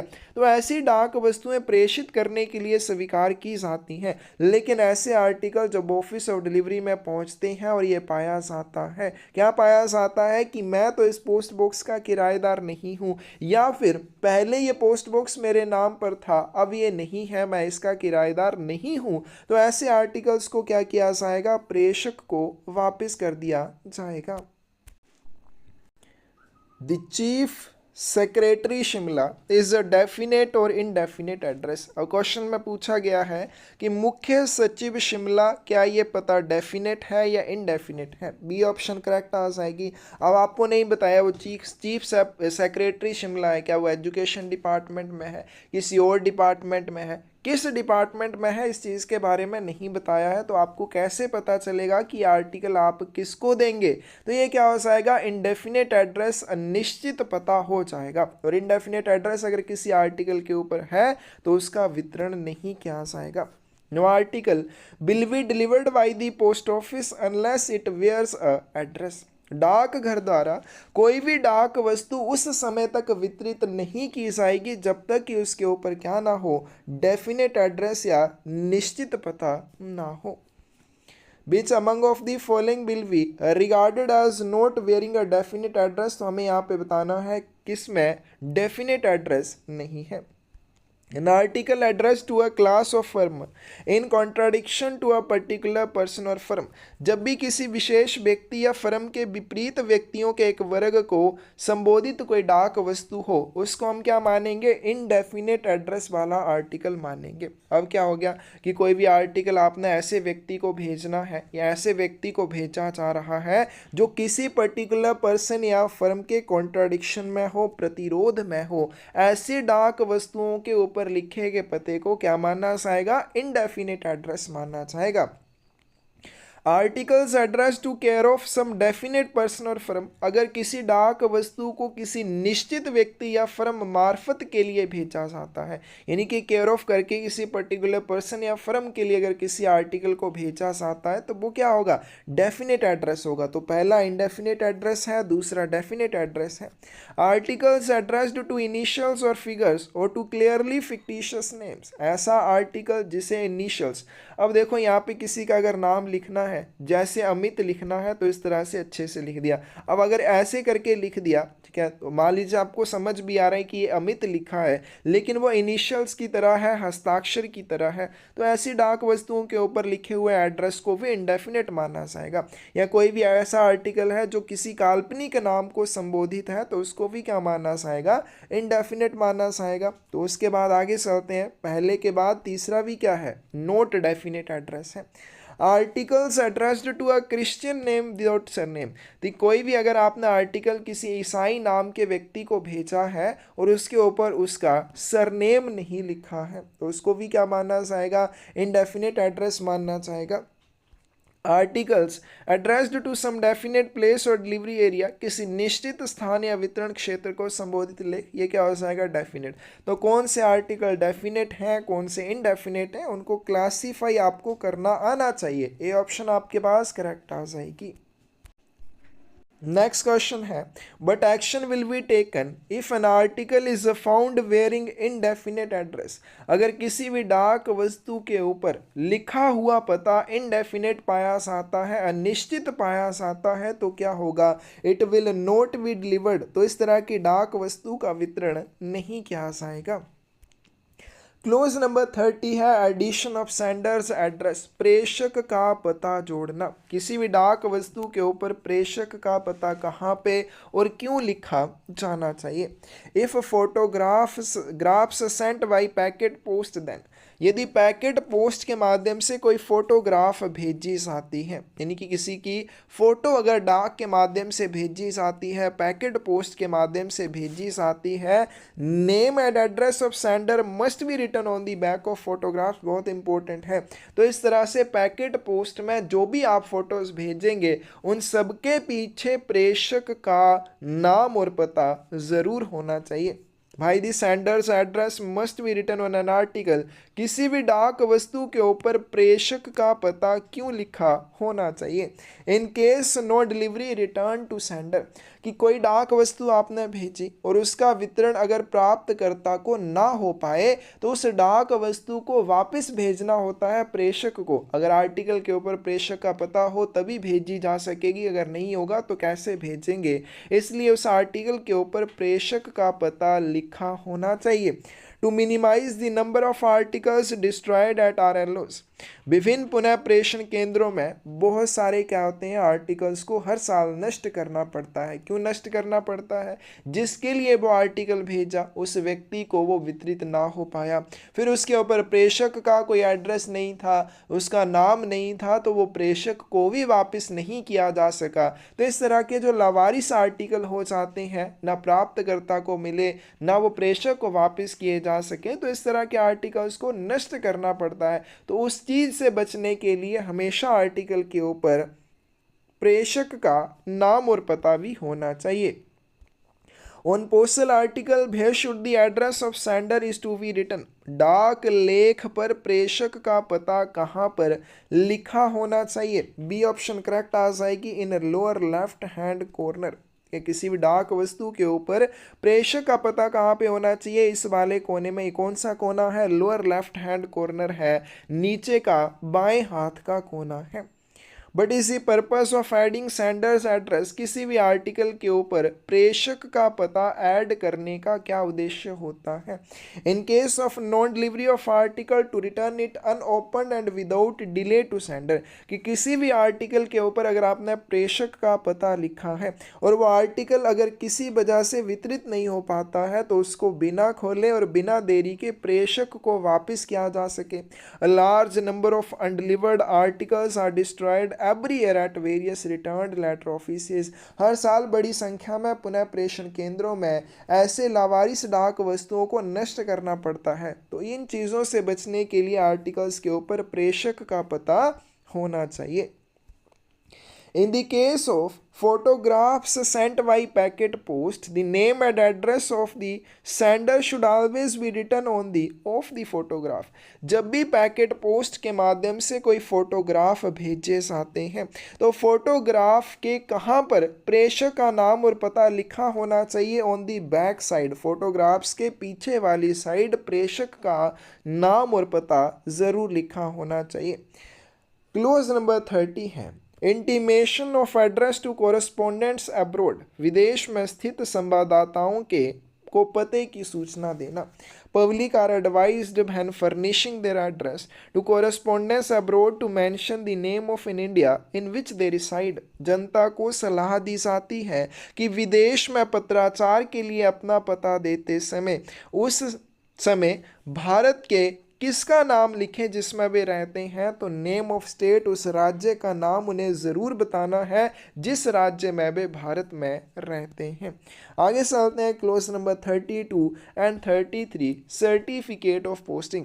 हालांकि ये चीज़ क्या हो चुकी है, बंद हो चुकी है। इस certificate of posting is available at present, क्या वर्तमान में सर्टिफिकेट ऑफ पोस्टिंग वाली सुविधा उपलब्ध है नहीं। इस सुविधा को वर्ष 2011 में बंद किया जा चुका है। COP की full form certificate of posting. इसका ऑब्जेक्टिव क्या है? तो इसका ऑब्जेक्टिव ये है कि जनता को यह आश्वासन देना कि उन्होंने पोस्टिंग के लिए जो आर्टिकल अपने नौकरों या मैसेंजरों को सौंपे थे वास्तव में उन्होंने उनको पोस्ट कर दिया है। तो ये सर्टिफिकेट ऑफ पोस्टिंग का उद्देश्य है। PDF से आप इस चीज़ को पढ़ लेंगे, अच्छे से पढ़ लेंगे, क्योंकि कई बार ऐसी चीज़ें जो बंद हो चुकी हैं उनके बारे में क्वेश्चन पूछा जाता है और आप वहाँ पे एग्ज़ाम में ये थोड़ी ना लिख सकते हैं कि ये तो हमारे सिलेबस में नहीं है, ये हमने पढ़ा नहीं है। तो आप हर चीज़ को पढ़ लीजिए, आए ना आए वो बात की बात है। नेक्स्ट चलते हैं clause number 34, redelivery to sender, alteration और correction of address of postal articles in course of transmission.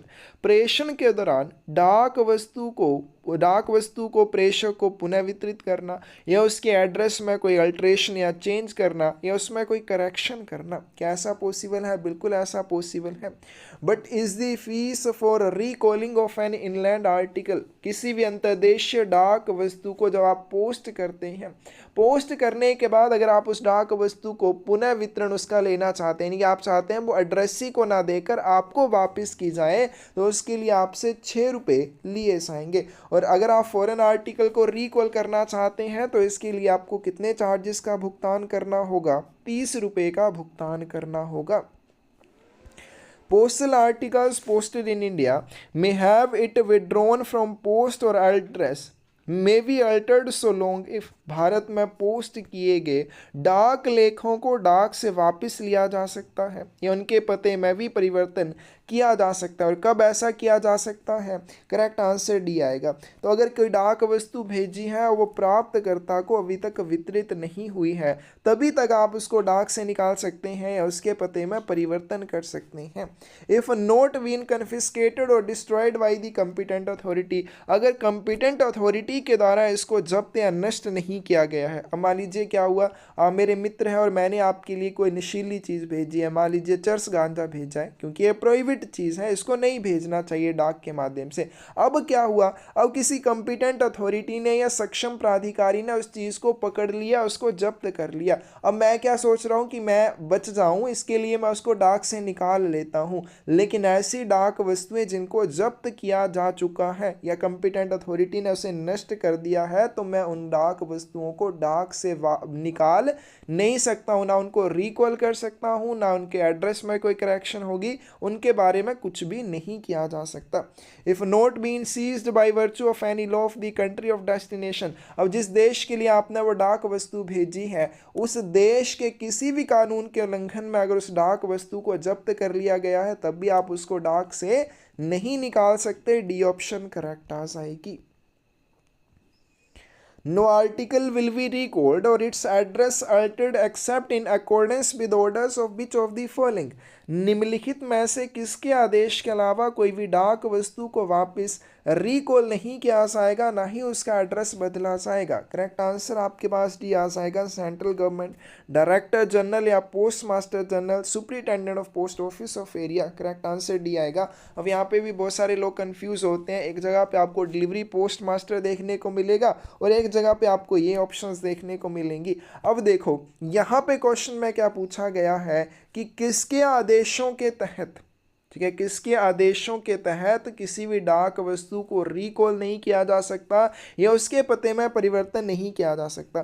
तो no postal article can be recalled और have its address altered except under the orders of the central government, director general, post master general और other authorised authorities according to Indian post office rules 1933। किसी भी डाक वस्तु को वापस बुलाना है, उसके एड्रेस में चेंज करना है, इसके लिए आदेश कौन दे सकता है? ये तीनों आदेश दे सकते हैं, central government, director general, post master general या फिर सुपरिटेंडेंट इस चीज़ के बारे में आदेश दे सकता है। और अथॉरिटी कौन है वो हम आगे क्वेश्चन करेंगे।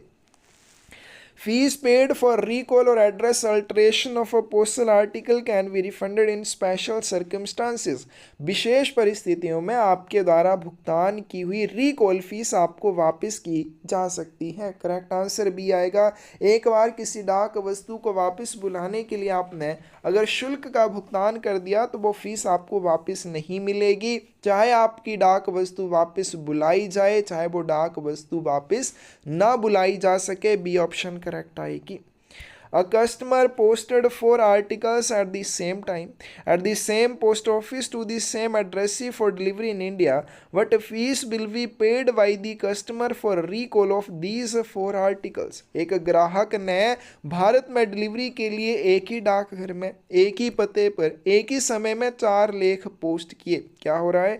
भेजने वाला यानी कि सेंडर सेम है, जिसके लिए भेजे जा रहे हैं वो भी सेम है, जिस डाकघर से भेज रहे हैं वो भी सेम डाकघर है और जहाँ पे वितरण होना है वो भी सेम डाकघर है, यानी कि सारी चीज़ें एक जैसी हैं। तो इस तरह की डाक वस्तु को अगर आप रिकॉल करते हैं तो आपसे कितनी फीस ली जाएगी?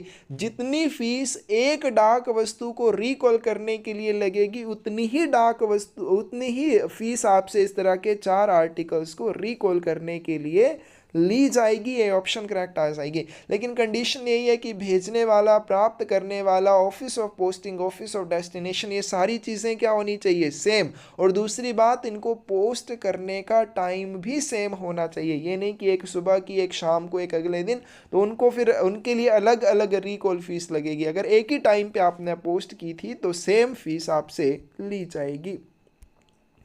How the fee for recall of article will be collected. डाक वस्तुओं को रिकॉल करने के लिए आपसे ये जो 6 रुपये चार्जेस लिए जाएंगे, कैसे लिए जाएंगे, थ्रू पोस्टेज स्टैम्प्स, डाक टिकटों के माध्यम से आपको इन चार्जेस का भुगतान करना होगा। The fee for recalling an article can be refunded in which of the following cases. किस मामले में किसी डाक वस्तु को वापस बुलाने के लिए दिया गया शुल्क वापस किया जा सकता है। तो हमने अभी ऊपर क्वेश्चन कर लिया कि किसी भी कंडीशन में इस तरह का भुगतान किया हुआ शुल्क आपको वापस नहीं किया जाएगा, चाहे पोस्ट ऑफिस आपकी डाक वस्तु को वापस बुलाता है, चाहे वो डाक वस्तु को वापस बुलाने में असक्षम रह जाता है, यानी कि वो वापस नहीं बुलाई जा सकी, तो उस मामले में भी आपको ये चार्जेस वापस नहीं किए जाएंगे। आगे चलते हैं। Gives the permission to recall postal article, बहुत इंपॉर्टेंट है। डाक सामग्री वापस मंगाने की अनुमति कौन देता है। अब यहाँ पे पूछा है परमिशन कौन देता है और ऑर्डर कौन देता है, दोनों चीज़ें अलग अलग होती हैं। ऑर्डर, मैंने आपको आदेश दिया कि आप ये वाला काम करो। दूसरी चीज़ परमिशन क्या हो जाएगी, आप मुझसे पूछते हैं कि क्या हम ये वाला काम कर लें, तो मैंने आपको परमिशन दी, हाँ भाई कर लो, तो ये चीज़ हो जाएगी। तो परमिशन कौन देगा रिकॉल करने के लिए, करेक्ट आंसर आपके पास आ जाएगा ए, डिलीवरी पोस्ट मास्टर इस चीज़ के बारे में परमिशन देता है। No postal article shall be recalled, nor shall the address thereon be altered except under the orders of the, ये हमने ऊपर क्वेश्चन कर भी लिया कि किसी भी डाक वस्तु को रिकॉल नहीं किया जा सकता या उसके पते में परिवर्तन नहीं किया जा सकता, लेकिन अगर कौन आदेश देता है तो रिकॉल और अल्टरेशन पॉसिबल है। Central government, director general, post master general और एरिया का सुपरिटेंडेंट। डी ऑप्शन करेक्ट आ जाएगी। An application for a recall or alteration of address of a postal article shall be made by whom? किसी डाक वस्तु को अगर रिकॉल करना है या उसके एड्रेस में कोई परिवर्तन करना है तो आवेदन किसके द्वारा किया जाएगा, उस डाक वस्तु के प्रेषक द्वारा, by the sender of article, उस वस्तु के प्रेषक द्वारा इस तरह का आवेदन किया जा सकता है। But are the documents to be attached with the application for recall of an article. किसी भी डाक वस्तु को अगर आप रिकॉल करना चाहते हैं तो इसके साथ कौन कौन से दस्तावेज संलग्न होने चाहिए, तो उसके साथ क्या होना चाहिए, statement indicating the reason that भाई the recall is sought for. सबसे पहले आप उस डाक वस्तु को वापस क्यों रिकॉल कर रहे हैं या वापस क्यों बुला रहे हैं, इसका कारण बताने वाली एक स्टेटमेंट होनी चाहिए। The prescribed fee in shape of postage stamp affixed on the application, और फिर आवेदन पर डाक टिकट चिपके हुए होने चाहिए। किस रूप में, कि आप उस डाक वस्तु के वापस बुलाने के चार्जेस दे रहे हैं, वो चार्जेस आवेदन के साथ चिपके हुए होने चाहिए। Copy of the original receipt in respect of insured और रजिस्टर्ड आर्टिकल्स। बीमित या पंजीकृत वस्तुओं के संबंध में मूल रसीद की प्रति। अब जब भी आप कोई रजिस्टर्ड या इंश्योर्ड आर्टिकल पोस्ट करते हैं तो डाकघर के द्वारा उस आर्टिकल के लिए आपको एक रिसिप्ट दी जाती है, और रिकॉल अगर आप किसी भी रजिस्टर्ड या इंश्योर्ड आर्टिकल को कर रहे हैं तो डाकघर ने आपको जो ओरिजिनल रिसिप्ट दी थी वो रिसिप्ट भी वापस करनी होगी। तो डी ऑप्शन करेक्ट आ जाएगी। नेक्स्ट चलते हैं क्लोज नंबर 35, डिलीवरी या वितरण के बारे में। But is the definition of delivery, वितरण की परिभाषा क्या है। डिलीवरी ऑफ डेफिनेशन की बात करें तो delivery of postal article at the house of addressee, प्राप्तकर्ता के घर पर डाक वस्तु का वितरण करना। Delivery of postal article at the office of addressee, या फिर प्राप्तकर्ता के कार्यालय में जाकर डाक वस्तु का वितरण करना, या फिर delivery of postal article to addressee's servant, agent, other person authorised to receive the articles under post office act. यदि किसी व्यक्ति ने पोस्ट ऑफिस एक्ट के तहत अपनी डाक वस्तुएं अपने एजेंट या सर्वेंट को वितरित करने के लिए अधिकृत किया है तो उनको वह डाक वस्तुएं वितरित करना, ये सारी चीज़ें वितरण की परिभाषा में आ जाती हैं, delivery of, definition of delivery में आ जाती हैं। सेम चीज़ but is the definition of delivery according to post office regulations 2024। 2024 के डाकघर विनियम के अनुसार वितरण की परिभाषा क्या है? Delivery means the delivery of an item at the address of addressee or to the addressee or other person or location considered to be authorised to receive the item according to usual manner of delivering items to the addressee. तो delivery की परिभाषा क्या हो जाएगी? किसी डाक वस्तु की डिलीवरी जिसे प्राप्तकर्ता के पते पर या प्राप्तकर्ता को या किसी अन्य अधिकृत व्यक्ति को वह डाक वस्तु वितरित करना डिलीवरी की परिभाषा कहलाएगा। डिलीवरी ऑफ रजिस्टर्ड आर्टिकल्स, पंजीकृत डाक वस्तुओं का वितरण करना। While delivery of unregistered articles the addressee servant और agent must sign the receipt. जब भी किसी अपंजीकृत डाक वस्तु का वितरण किया जाता है तो क्या उस डाक वस्तु के लिए प्राप्तकर्ता को प्राप्तकर्ता के सर्वेंट या एजेंट को रिसिप्ट के ऊपर हस्ताक्षर करने पड़ते हैं? नहीं। रजिस्टर्ड आर्टिकल्स के लिए करने पड़ते हैं, अनरजिस्टर्ड आर्टिकल्स के लिए नहीं करने होते। No registered article will be unless addressee or his agent authorized in the writing has signed a receipt for it। कोई भी पंजीकृत वस्तु तब तक क्या नहीं की जाएगी जब तक कि प्राप्तकर्ता या लिखित रूप में अधिकृत उसके एजेंट ने उसके लिए रसीद पर हस्ताक्षर नहीं कर दिए हों। करेक्ट आंसर क्या आएगा? डी आएगा। किसी भी डाक वस्तु का उस समय तक वितरण नहीं किया जाएगा जब तक कि वो डाक वस्तु के लिए प्राप्तकर्ता या लिखित रूप में उसके अधिकृत एजेंट के द्वारा उसके लिए उस डाक वस्तु के लिए रिसिप्ट के ऊपर हस्ताक्षर नहीं कर दिए जाते। With respect to registered articles, the signature of the addressee or his authorized agent are taken on a prescribed form by whom? पंजीकृत वस्तुओं के संबंध में प्राप्तकर्ता या उसके अधिकृत एजेंट के हस्ताक्षर निर्धारित प्रपत्र पर किसके द्वारा लिए जाते हैं? तो कौन इस चीज़ के लिए जिम्मेदार होता है कि जब भी किसी अकाउंटेबल आर्टिकल या फिर आप कह सकते हैं जवाबदेह वस्तु जैसे कोई पंजीकृत डाक वस्तु का वितरण किया जाता है तो उस पंजीकृत डाक वस्तु के लिए रसीद के ऊपर हस्ताक्षर होने चाहिए प्राप्तकर्ता के या उसके अधिकृत एजेंट या सर्वेंट के। इस चीज़ के लिए कौन जिम्मेदार होता है? संबंधित डाकिया जो वितरण करने जाता है वही इस चीज़ के लिए जिम्मेदार होगा।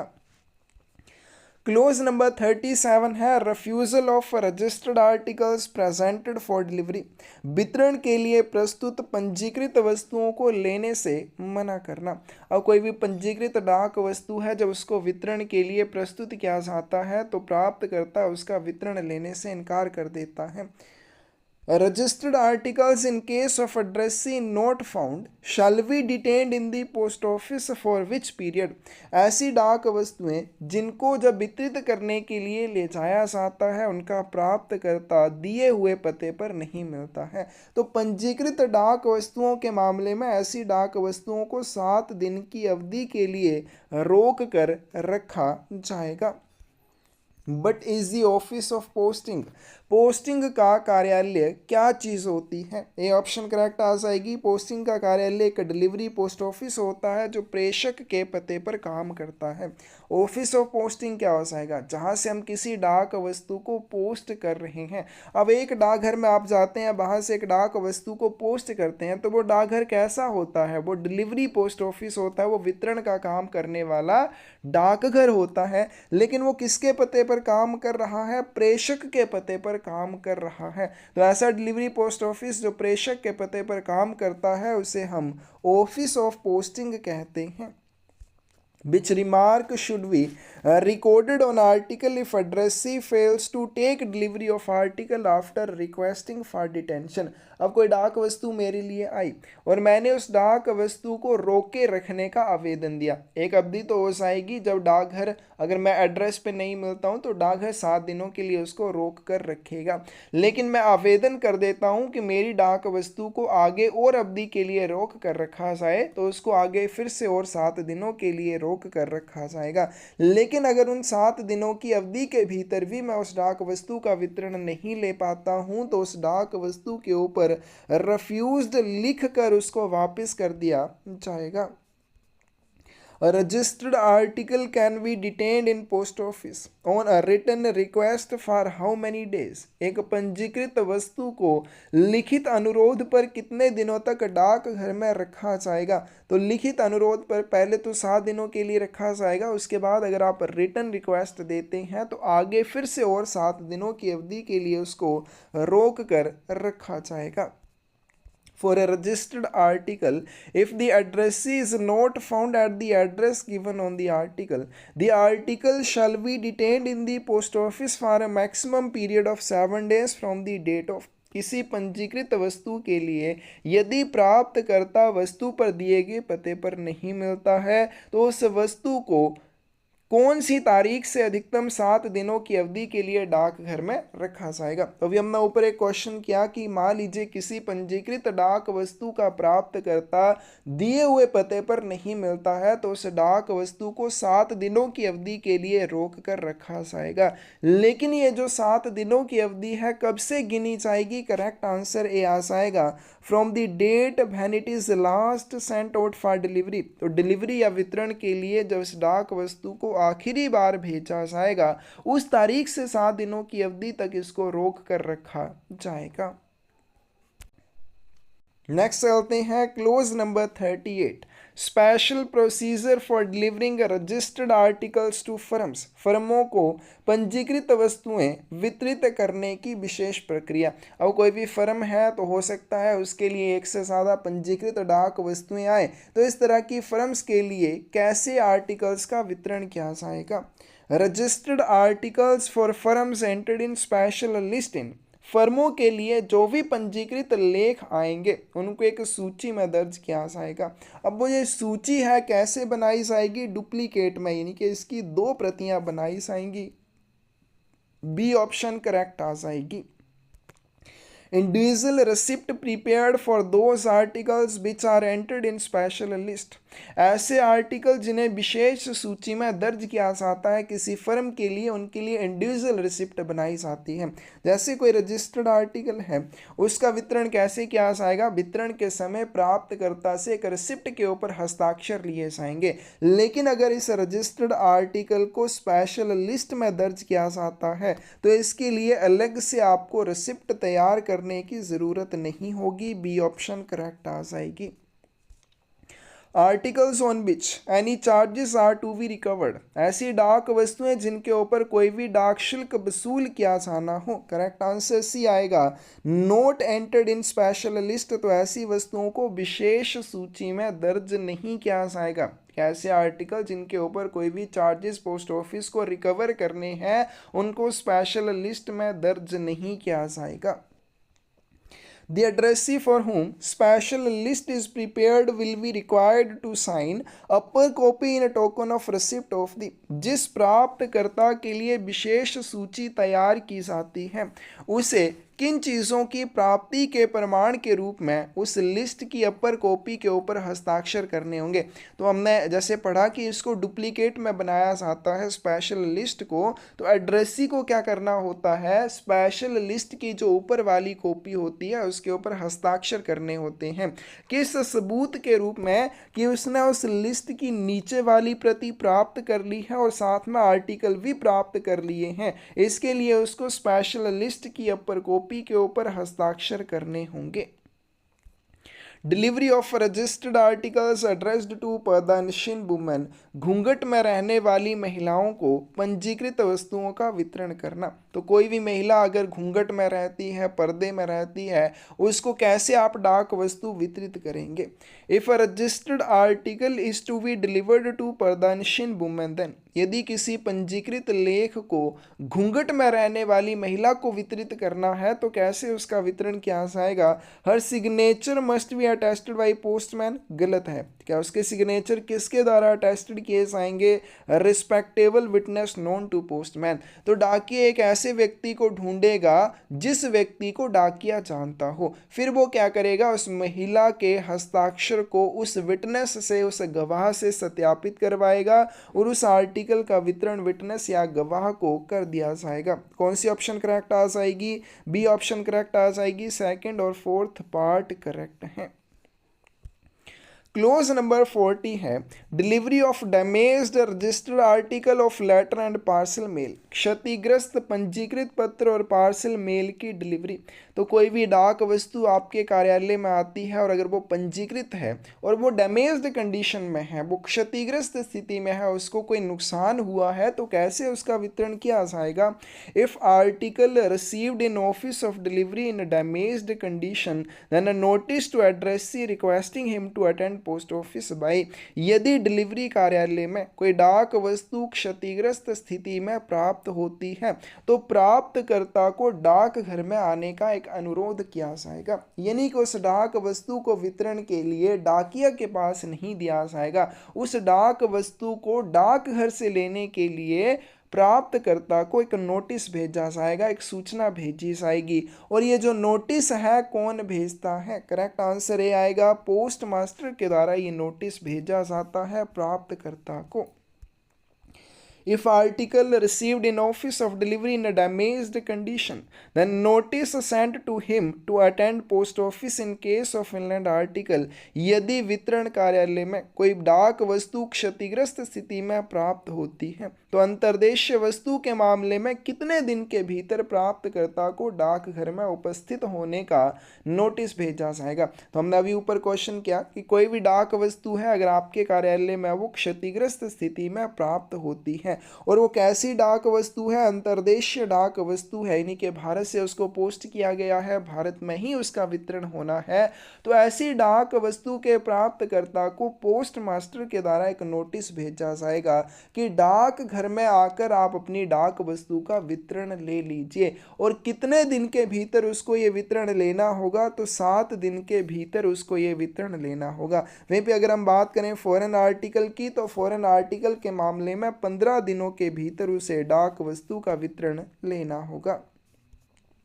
If the registered article is received in damaged condition then, अब मान लीजिए क्या होता है, रजिस्टर्ड आर्टिकल डैमेज्ड कंडीशन में प्राप्त होता है तो क्या किया जाएगा। ठीक है, ये तो हमने कर लिया कि नोटिस भेजा जाएगा कितने समय के भीतर आपको आर्टिकल का वितरण लेना है।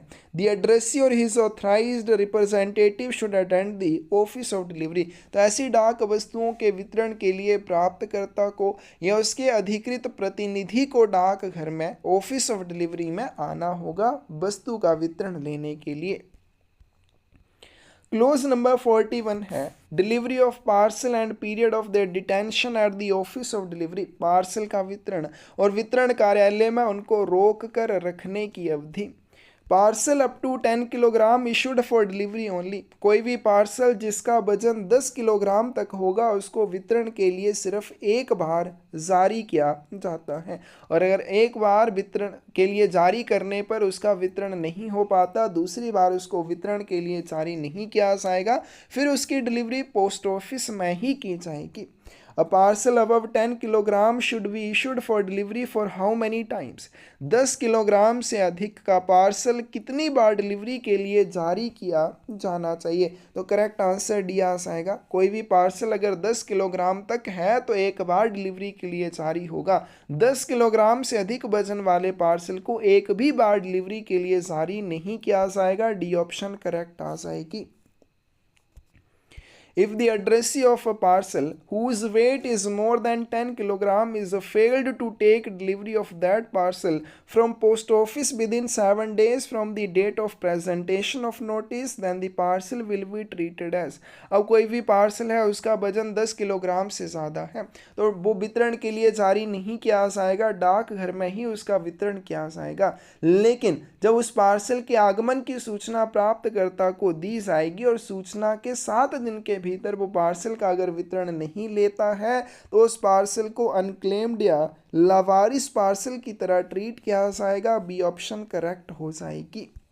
But is the home delivery fees for each parcel weighing more than 5 kilograms.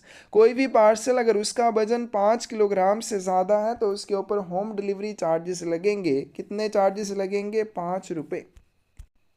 Next चलते हैं। क्लोज नंबर 42 है डिलीवरी ऑफ इंश्योर्ड आर्टिकल्स। बीमाकृत डाक वस्तुओं की delivery. Insured article up to delivered in ordinary manner, बीमित वस्तु कितने रुपए तक सामान्य तरीके से वितरित की जाएगी। हालांकि वर्तमान में वैल्यू पेएबल आर्टिकल वाली सर्विस को कैश ऑन डिलीवरी के साथ मर्ज कर दिया, लेकिन फिर भी आपने ये अच्छे से याद करने, क्योंकि पोस्ट ऑफिस गाइड पार्ट 1 में है और ये क्लियरली मेंशन किया हुआ था एक नोटिफिकेशन में कि जो भी आपके पुराने गाइड हैं वो समय तक चलते रहेंगे जब तक नए गाइड नहीं आ जाते। यानी ये रूल उतने ही इंपॉर्टेंट है, आपके एग्जाम में आ सकते हैं ये question.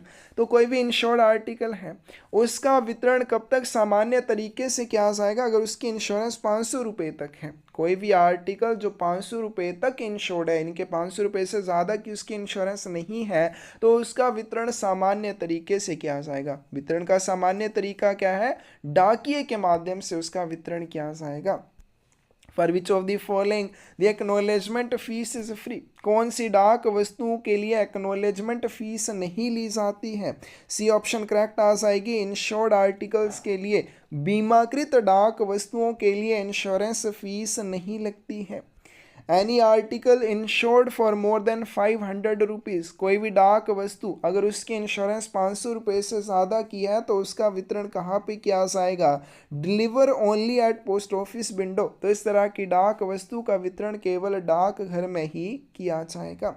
But action will be taken when the outward appearance of the cover of insured article gives rise to suspicion of tampering.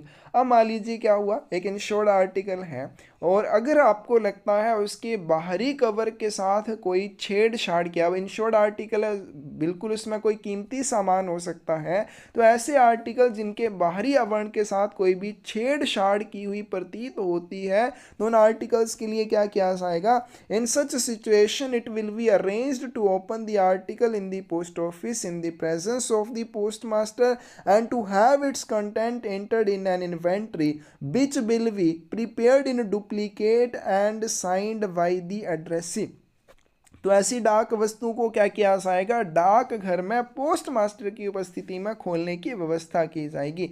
तो कोई भी अगर इंश्योर्ड आर्टिकल है उसके बाहरी कवर के साथ कोई भी छेड़छाड़ की हुई प्रतीत होती है तो उस डाक वस्तु को पोस्ट मास्टर की उपस्थिति में खोला जाएगा डाकघर में, और फिर उसके अंदर की जो भी सामग्री होगी उसको एक इन्वेंट्री में लिखा जाएगा, यानी कि उसकी एक सूची बनाई जाएगी और सूची जो वो डुप्लीकेट में बनाई जाएगी, 2 सूचियां बनाई जाएंगी। सारी चीज़ें जो भी निकलेंगी उनको दर्ज किया जाएगा और फिर उनके ऊपर प्राप्तकर्ता के हस्ताक्षर लिए जाएंगे कि ये सामान इसमें से निकला है और लिस्ट ये बनी है, इसके ऊपर प्राप्तकर्ता हस्ताक्षर करेगा। बी ऑप्शन करेक्ट आ जाएगी। क्लोज नंबर 43 है डिलीवरी ऑफ वीपी आर्टिकल्स, मूल्य दे डाक वस्तुओं का वितरण।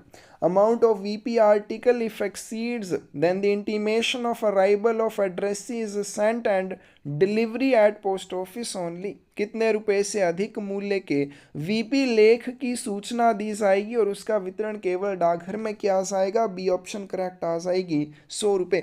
तो कोई भी वीपी आर्टिकल है अगर 100 रुपये से ज़्यादा की वैल्यू उसकी है, यानी कि उसके ऊपर जो चार्जेस रिकवर किए जाने हैं वो 100 रुपये से ज़्यादा हैं, तो उसका वितरण केवल पोस्ट ऑफिस में ही किया जाएगा।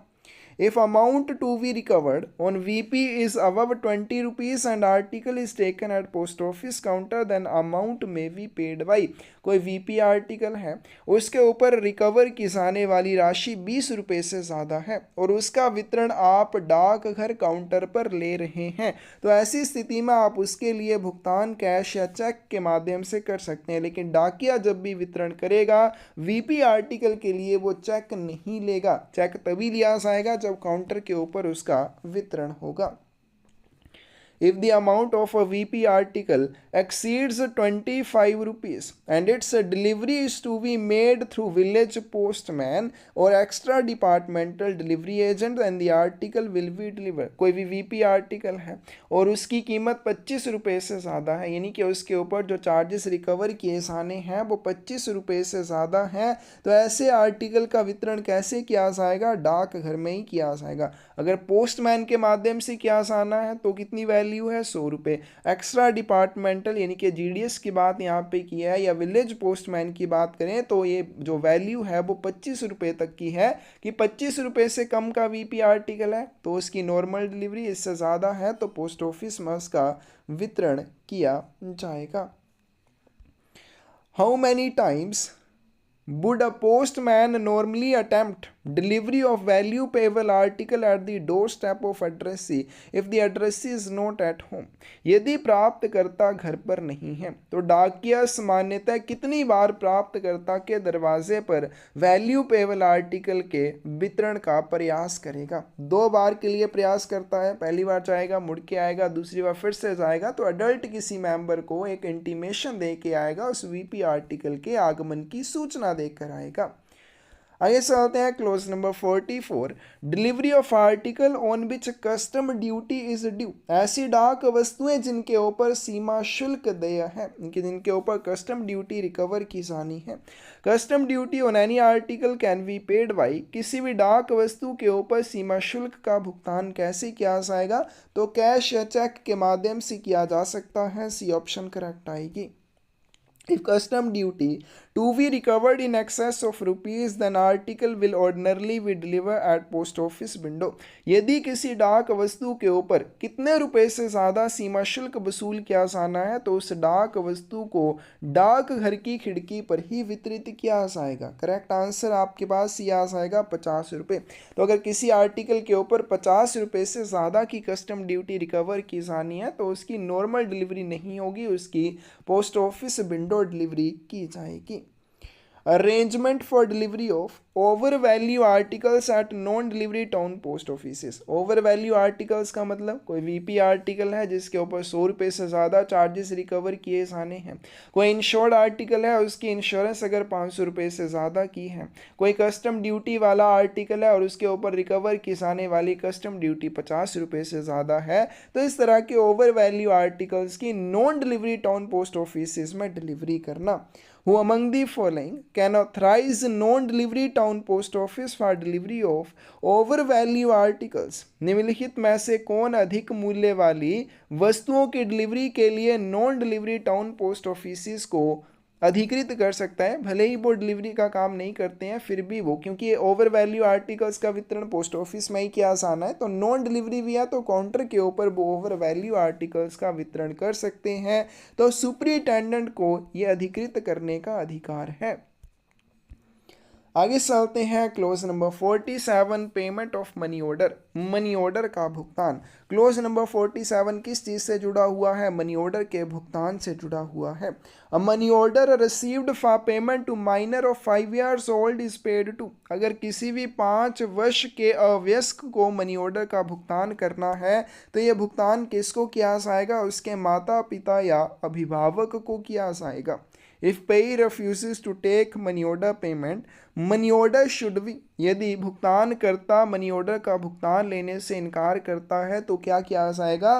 तुरंत उस मनी ऑर्डर को प्रेषक को, रिमिटर को वापस कर दिया जाएगा।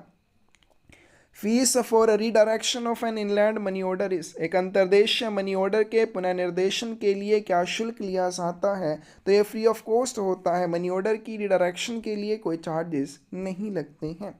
Commission on money order can be refunded if the, तो किसी भी मनी ऑर्डर के ऊपर दिया हुआ कमीशन आपको किसी भी कंडीशन में रिफंड नहीं किया जाता है, चाहे मनी ऑर्डर की पेमेंट हो पाए नहीं हो पाए। Remitter of money order can alter the office of payment और पेईज एड्रेस। मनी ऑर्डर प्रेषक, मनी ऑर्डर का प्रेषक प्राप्तकर्ता के पते या भुगतान कार्यालय में परिवर्तन कैसे कर सकता है? अब हम अपडेटेड रूल्स जब करेंगे तो वहाँ पे हम पाएंगे कि आप एड्रेस चेंज नहीं कर सकते हैं, तो वो इलेक्ट्रॉनिक मनी ऑर्डर के बारे में अपडेटेड चीज़ बताई है। अब यहाँ पे सिंपल मनी ऑर्डर बोला है तो उसके मामले में हम कर सकते हैं, लेकिन इलेक्ट्रॉनिक मनी ऑर्डर के मामले में आप प्राप्तकर्ता का नाम चेंज नहीं कर सकते हैं। नेक्स्ट चलते हैं, special arrangements are available at important post offices for the payment of money orders by the for a firm government office which receive a large number of money orders. तो money order के भुगतान के लिए महत्वपूर्ण डाकघरों में एक विशेष व्यवस्था होती है। किस माध्यम से ये विशेष व्यवस्था होती है? जिसमें कोई भी फर्म, सरकारी कार्यालय जिसके लिए बड़ी संख्या में मनी ऑर्डर प्राप्त होते हैं, उस व्यवस्था के माध्यम से उन मनी ऑर्डर्स को प्राप्त करते हैं। तो इसका करेक्ट आंसर आपके पास क्या आ जाएगा? डी आ जाएगा। तो चेक, पोस्टल ऑर्डर या बुक एडजस्टमेंट के माध्यम से इस तरह के मनी ऑर्डर्स का भुगतान किया जाता है। How a money order will be payable to a person who is not permanently residing within the jurisdiction of the office of payment or personally not known to postmaster or any of his subordinates।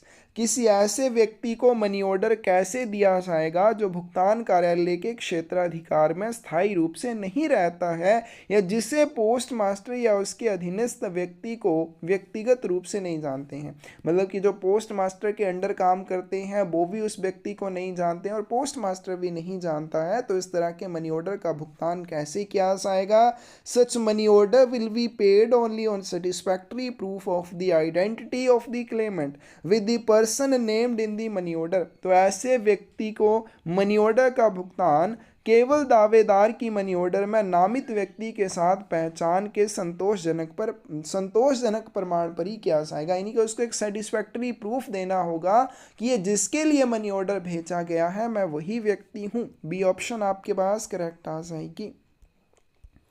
Close number 48 है duties of postman and other delivery agents. डाकियों और अन्य delivery एजेंटों के कर्तव्य। Postman is forbidden to deliver any article on which any sum of money is due to post office। तो डाकिये को किसी भी ऐसी डाक वस्तु का वितरण करने से मना किया जाता है जिसके ऊपर कोई भी चार्जेस ड्यू हो। बिल्कुल सही है। और अगर जब तक वो ड्यू चार्जेस रिकवर नहीं हो जाते, डाकिये को ऐसी डाक वस्तुओं का वितरण नहीं करना चाहिए। Post office is not bound to give change. डाकिया छुट्टे पैसे देने के लिए बाध्य नहीं होता है। बिल्कुल सही है, ए ऑप्शन करेक्ट आ जाएगी। Postman can deliver any registered, insured or parcel without obtaining signature of addressee on a receipt or acknowledgement। डाकिया रसीद या पावती पर प्राप्तकर्ता के हस्ताक्षर प्राप्त किए बिना किसी भी पंजीकृत, बीमित या पार्सल को वितरित कर सकता है। तो ये भी क्या हो जाएगा आपके पास? इनकरेक्ट हो जाएगा।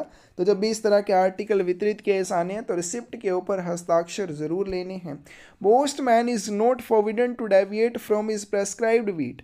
डाकिया को अपनी निर्धारित गश्त से विचलित होने की मनाही नहीं है। तो इसका आंसर भी बी आ जाएगा। डाकिये को अपनी निर्धारित गश्त से डेविएट नहीं होना चाहिए, बाहर नहीं जाना चाहिए।